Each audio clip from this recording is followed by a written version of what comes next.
మొదటి శిరసును వేకువ వేటుకి నేలకు రాల్చిన దినకరుడు, జనగణ జంభణ జాగృతి దాల్చిన చాతకుడే అధినాయకుడు. రుధిరాశ్రువు చోరణ ధోరణితో కదిలొచ్చెను వెల్లువలా, కసి కక్షల కత్తుల వంతెనపై శివమెత్తగా వచ్చెను సాంబుడిలా. అదిగో అదిగదిగో నడిచే పిడుగదిగో, అదిగో అదిగదిగో చెడుకే భయమదిగో, ఉరికే శరమదిగో, అదిగో.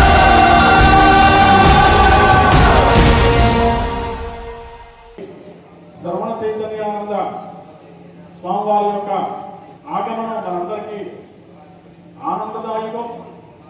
స్వామి యొక్క అనుగ్రహంతో ఎన్నో పనులున్నాయి, ఎన్నో పనులు ఒత్తిళ్ళు ఉన్నాయని ఆయన సూర్యుడైనా కొంత సమయం సూర్య భగవానికి విశ్రాంతి ఉంటుందేమో ఏదో సమయంలో, కానీ చిన్న స్వామి వారికి విశ్రాంతి తీసుకోవడం నేను చూడలేదు.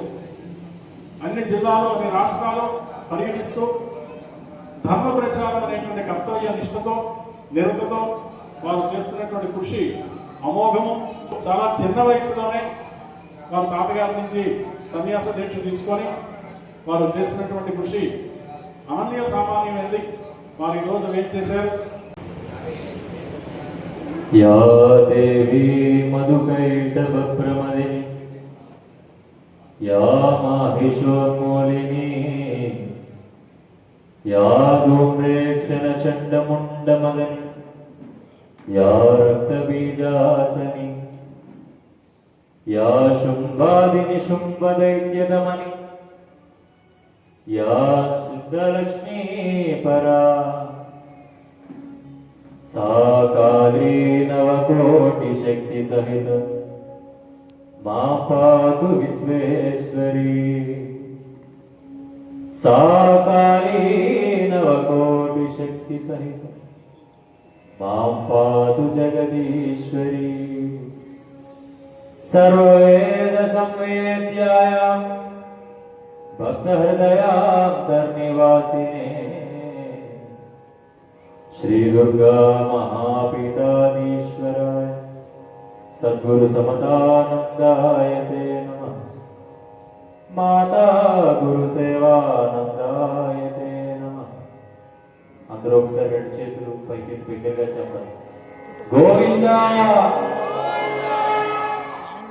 మనం విన్నాం పౌండరీక వాజపేయి స్వామి యాగాలు చేయడం కష్టమే, కానీ నేనేమంటానంటే చేద్దాం అనుకుంటే చేసే చవేనా, ఎందుకంటే కొన్ని రోజుల పాటు సమయం కావాలి. కానీ బృహత్సత్ర యాగం కొన్ని సంవత్సరాల పాటు జరిగే ప్రక్రియ. అటువంటి యజ్ఞాన్ని కృష్ణయాజి గారు ప్రతి ఒక్క జీవికి కూడా, ప్రతి ఒక్క ప్రాణికి కూడా, ప్రతి ఒక్క మానవాళికి కూడా పుట్టేందుకు ఒక కారణం ఉంటుంది. ఎంతటి వాడైనా కూడా కారణం లేకుండా ఎవడు పుట్టడు, అది దొంగ అయినా కూడా దొంగతనం చేయడానికే పుడతాడు. అటువంటిది సమాజానికి శ్రేయోదాయకమైనటువంటి పనులు చేయడానికి పుట్టేవారు కొందరే ఉంటారు. అందులో వేదాన్ని కాపాడడానికి వేదాహ యజ్ఞార్థం అభిప్రవృత్త అని చెప్తూ, వేదం అనబడేటువంటిది ఈ యొక్క సమస్తమైన సృష్టి నిర్మాణానికి హేతు.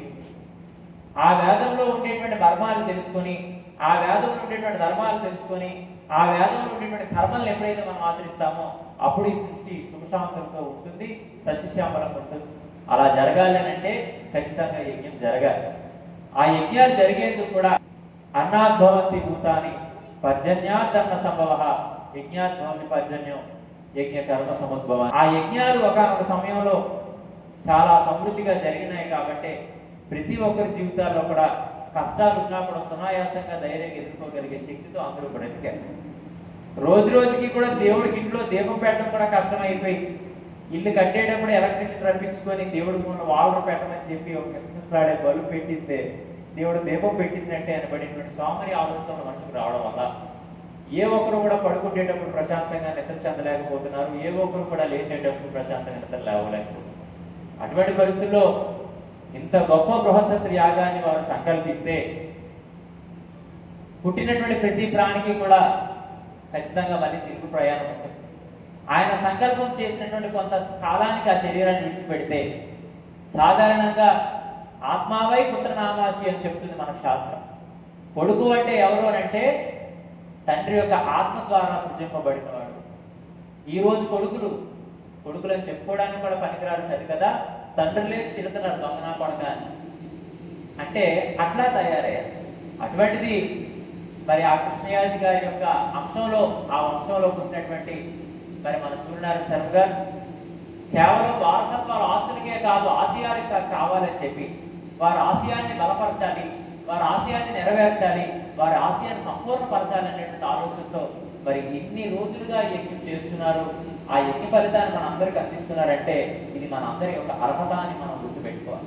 అటువంటి పరిస్థితుల్లో మరి చక్కనైనటువంటి ఈ క్రతువు, అటువంటి యొక్క మహద్భాగ్యాన్ని మనందరికీ కూడా సూర్యనారాయణ శర్మ గారు మరి వారి యొక్క మిత్ర బృందం అంతా కూడా మరి చక్కగా మనకు కల్పిస్తున్నారు అనేటప్పుడు సాధారణంగా చాలా మంది ఏమనుకుంటారంటే పక్క మతాల వారికి మనకి తేడా ఏంటంటే వారి దేవుడి సేవల కోసం, వారి దేవుడి కార్యాల కోసం, దేవుడి యొక్క క్రతువుల కోసం అయితే ఖాళీ చేసుకొని వెళ్తారు. ఎట్లా వెళ్తారు? ఖాళీ చేసుకొని వెళ్తారు. కానీ మన హిందువులకు మాత్రం ఖాళీ చూసుకొని వెళ్తారు. రెండు పదాలు ఒకేలా ఉంటే కానీ ఒక అక్షరం తేడా. వారు ఖాళీ చేసుకొని వెళ్తారు, మనం ఖాళీ చూసుకొని వెళ్తాం. ఖాళీ చేసుకోవడం అంటే ఏంటి?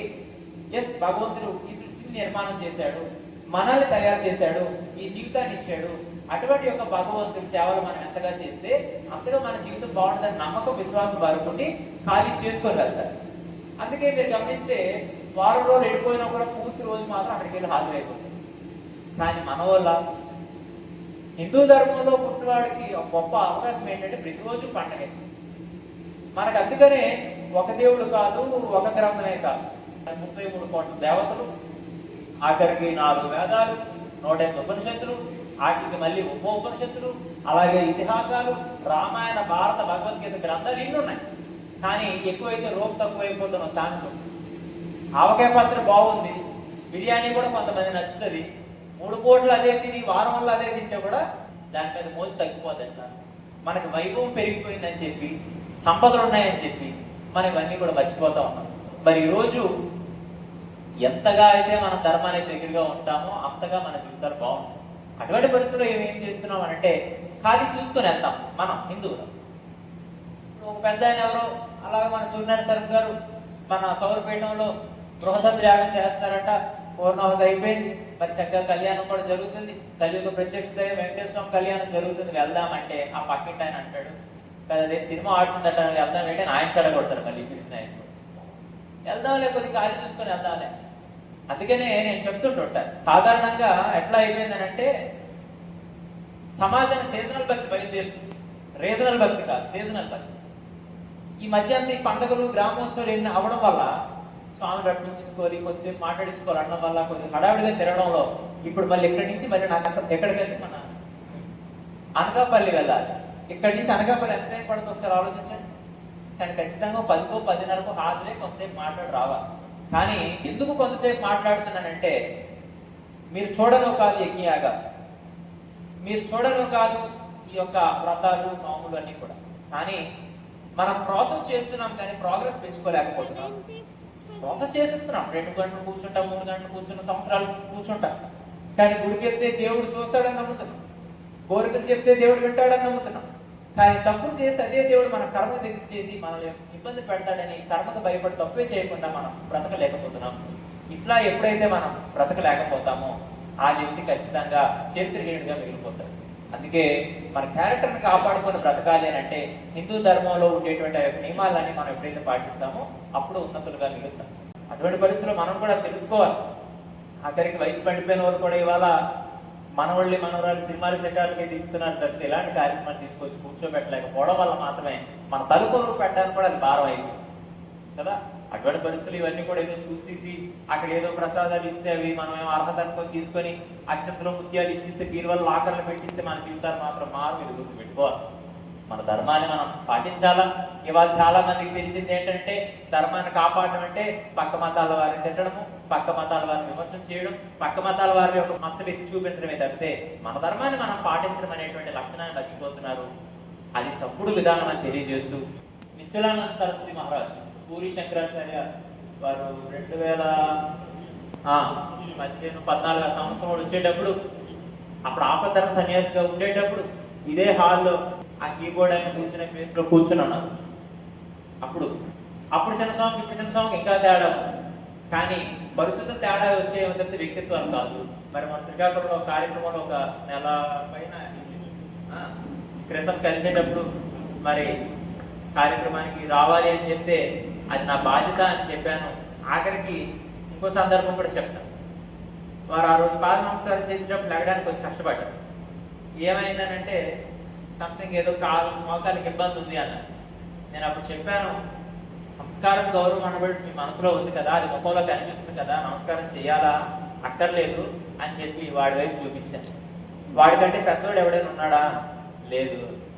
మరి ఒకవేళ నేనే నీకు వాడికంటే ముందువాడిగా పుడితే అప్పుడు తండ్రికి ఇబ్బంది అయితే నేను చూడలేను కదా అంటే, నన్ను తండ్రి స్థానంలో చూడడం ఈ సంస్కారం, నేను నీకు నమస్కారం చేయడం ఈ సన్యాస ధర్మానికి తురియాశ్రమాన్ని గౌరవించడం నా తండ్రి నాకు నేర్పిన సంస్కారం అని చెప్పేస్తున్నాను. మరి పృథ్వీకులు కూడా నాకు చాలా నచ్చింది విధానం. మరి చక్కగా అర్చకులు కూడా విధానం చక్కగా చేస్తున్నారు. నాకు కూడా ఉందాం అనిపించిన బాధ్యతలు లాగుతున్నాయి అందరికీ.